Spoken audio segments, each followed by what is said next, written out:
Welcome to VSW, and now here is your host, VSW. VSWville, how you all doing? It is your boy, VSW here. Welcome back to the channel, and welcome to my WWE Backlash 2020 review video. The results are right here, so let's get to them. First up, we had Bayley and Sasha Banks defending the Women's Tag Team Championships against Alexa Bliss and Nikki Cross and the Iconics, Billie Kay and Peyton Royce. Bayley and Sasha Banks were being interviewed on their way to the ring. Bayley said that she and Sasha Banks are unstoppable, and they are the Women's Tag Team Champions. That they are. In fact, they did become the first ever Women's Tag Team Champions in the Elimination Chamber match a few years ago. After that, all the tag teams made their way to the ring and had their match. And this is really all I can say about it. It wasn't an awful match, but it wasn't really all that good either. Not much happened. So I'm just going to say that Alexa Bliss was so close to winning back the Women's Tag Team Championships for herself and Nikki Cross. But Sasha Banks went back into the ring and got the victory for herself and Bayley. So not only are they still our Women's Tag Team Champions, but this Wednesday night on NXT, they will defend their titles against Shotzi Blackheart and Tegan Nox. And they have to win, because now, next week on Raw, they will have to defend those titles against the Iconics. So they can't lose this Wednesday night on NXT. They have to win. But again, the match was okay. 3 out of 5, I guess. And then we saw Braun Strowman make his way to the Performance Center in the car that The Miz and John Morrison destroyed last week on SmackDown, when they were pulling their stupid pranks on the Monster Among Men. Like, they had Braun Strowman's protein shake explode. They caused slime to pour down on to Kayla Braxton, not Charlie Caruso. And of course, they destroyed his car with golf clubs. None of those were funny. I'll get back to Braun Strowman, The Miz, and John Morrison later. But right now, let's get to the next match. The charismatic enigma, Jeff Hardy, going one-on-one with the Celtic Warrior, Sheamus. Ever since Jeff Hardy returned and Michael Cole kept showing us all these things with Jeff Hardy and his real-life things, Sheamus came out, got Michael Cole's face, and talking about wanting respect. And then Jeff Hardy and Sheamus brawled, and they had a little accident when Elias was attacked, and Jeff Hardy was arrested because there was alcohol in the car. And then last week on SmackDown, they had their little contract signing. And Jeff Hardy took a urine test. You know, pee-pee.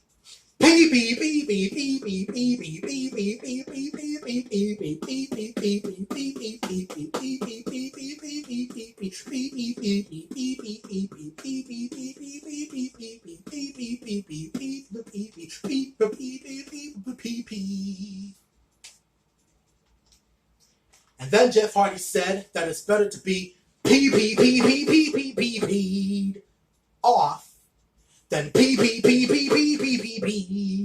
on, and then threw his pee in Sheamus's face. That was nasty. But finally, they had their match, and it wasn't really all that good. Jeff Hardy, he gave it his all, but in the end, he ate 2 bro kicks. One outside and one in the ring. Sheamus wins 3 out of 5, whatever. Moving on. Next, The Miz and John Morrison were being interviewed, and Kayla Braxton informed them that the person who pins or submits Braun Strowman will be the one and only Universal Champion, because only one of them can be the champion. They cannot be co-champions. And then we saw Mandy Rose and Otis. Mandy Rose told The Miz and John Morrison that if one of them pinned or submitted Braun Strowman and wins the Universal title, they wouldn't be champion for long because Otis would be able to cash in his Money in the Bank contract on him. Then we get to the next match. One of the worst matches of the night. Asuka defending the Raw Women's Championship against the irresistible force, Nia Jax. Count out. 2 words. Count out. That's all I need to say. Count out. That's how the match ended. In a double count out. I was enjoying watching Asuka destroy Nia Jax. But they brought outside the ring too long, and they both got counted out. So they both lost the match, but Asuka is still the champion, because titles can only change hands by pinfall or submission. And Asuka gave Nia Jax one last booty bump to the face after the match. 2 out of 5 was not a good match. Not good. Then we saw Lana talking to MVP backstage about Bobby Lashley. Not going to get into that because I could care less. I don't care. Next, Monster Among Men, Braun Strowman, defending the Universal Championship against The Miz and John Morrison in a 2-on-1 handicap match. But before the match started, The Miz and John Morrison showed us their new music video, Hey, Hey, Hey. Like, hey, hey, hey, ho, ho, the Universal Champion needs to go. Hey, hey, Braun has wet the bed until he was 6 years old. Hey, hey, hey, ho, ho. Braun Strowman's dumber than Lana's TikToks. Instead of wearing shoes, this dork wears Crocs. Hold on. I gotta make this better for y'all, so I need to find some shoes. Hold on. Alright, let me try it again for you. Hey, hey, hey, ho, ho, the Universal Champion needs to go. Hey, hey, Braun has wet the bed until he was 6 years old. Hey, hey, hey, ho, ho, Braun Strowman's dumber than Lana's TikToks. Instead of just shoes, this dork.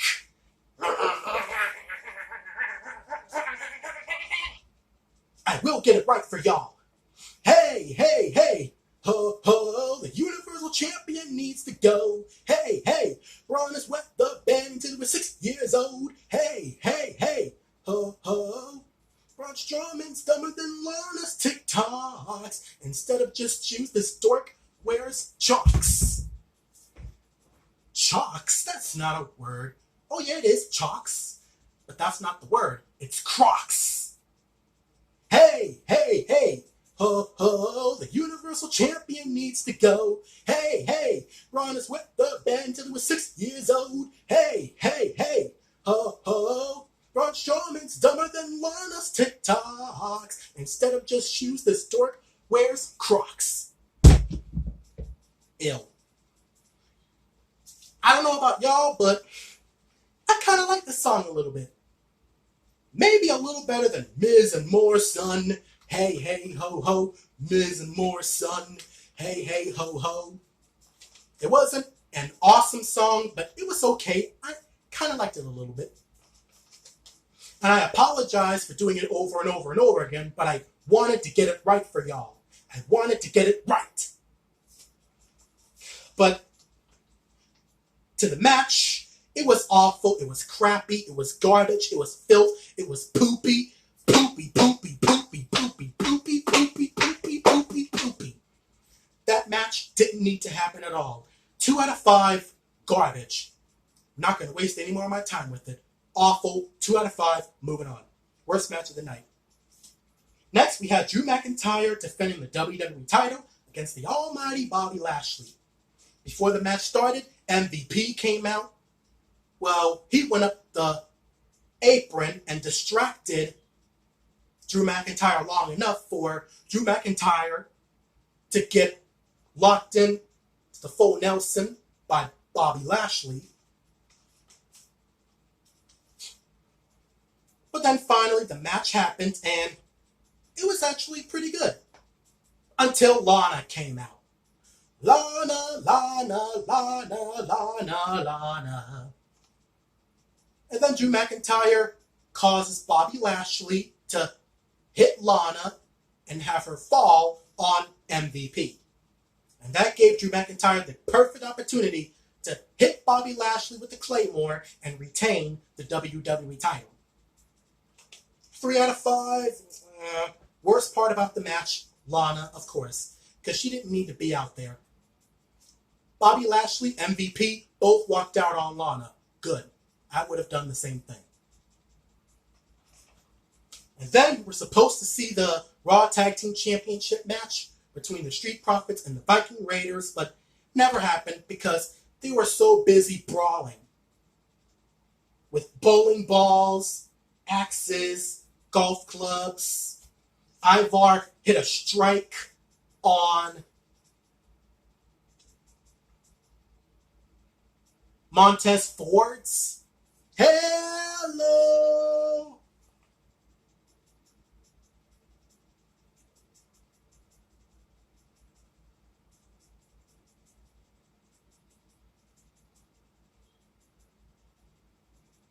Somebody get that Street Profit guy some ice. And then they went through glass windows. And they had flashback memories when they played bowling and ate turkey legs, which were stupid and dumb. Stupid and dumb. Stupid and dumb. And then they battled these motorcycle ninjas, which was being led by former Cruiserweight champion Akira Tozawa.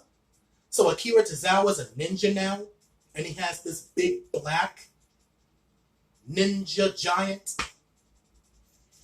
And Ivar tried to use his turkey leg, but the black guy had a sword, and they all jumped up a production truck or whatever. Ivar, he had to walk, and then all 4 of them jumped or fell into a garbage dump or whatever. And then Jessica Carr, a referee, told them that they were supposed to have a match. And of course, you know what came next. Ivar, you're cute. Eric, not so much.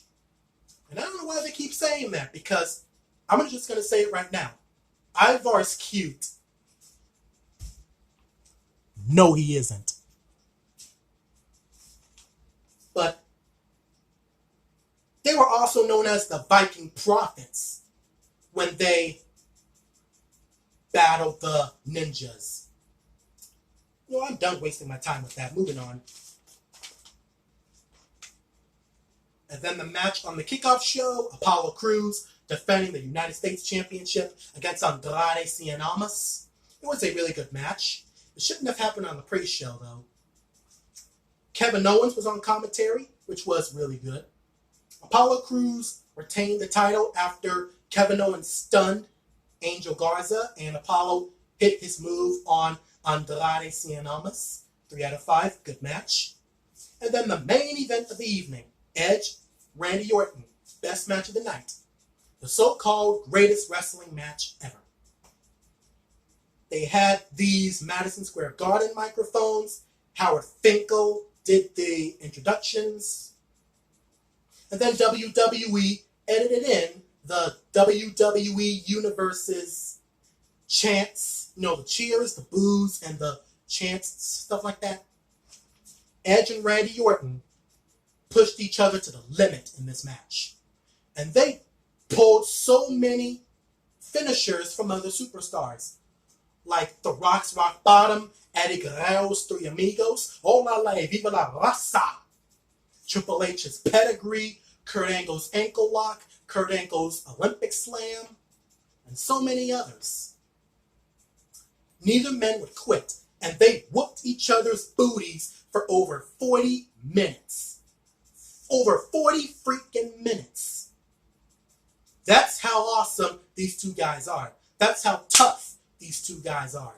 That's why they're two of the best superstars in WWE. But this was not the greatest wrestling match ever. Far from being the greatest wrestling match ever.